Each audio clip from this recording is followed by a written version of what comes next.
School college छात्री गर्भवती हेले लक्षे टंका पुरस्कार जनसंख्या वृद्धि पाई पुटिन सरकारंकर नुआ योजना आसंतु जानिबा एहार सर्विसेस खबर विषय रे।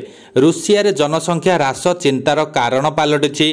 गर्भवती हेले स्कूल कॉलेज छात्री माने 1 लाख टंका पाइबे बोली राष्ट्रपति व्लादिमीर पुटिन सरकार घोषणा करी कहिसंती। संतान जन्म करिबा पई युवती माननकु नगद बोनस मिलुछि। देश रे क्रमागत ह्रास पाउतबा जन्महार, यूक्रेन युद्ध रे हजार हजार युवकंक मृत्यु एवं द्रुत गति रे बढ़ुतबा प्रवास एही संकट को आहुरी गंभीर करुछि। जनसंख्यार ह्रास गति को रोकिबा पई रुषिया सरकार नेइतिबा पदक्षेप को नै सारा विश्व रे आलोचना हेउछि।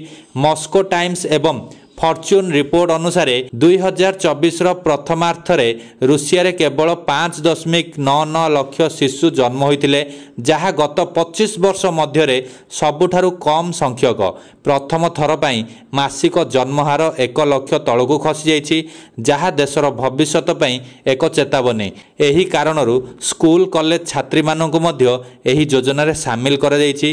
रुषिया सरकार पूर्वरु अनेक प्रकार योजना चलाइछंती।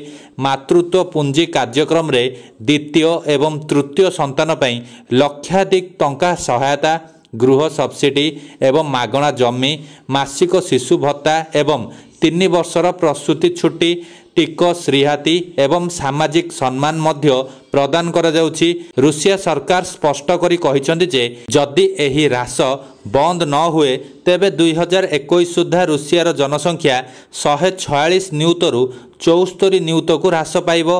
एही कारणरू एहा एबे केवल एक सामाजिक नुहे बरं एक जातीय प्राथमिकता पालटिछि।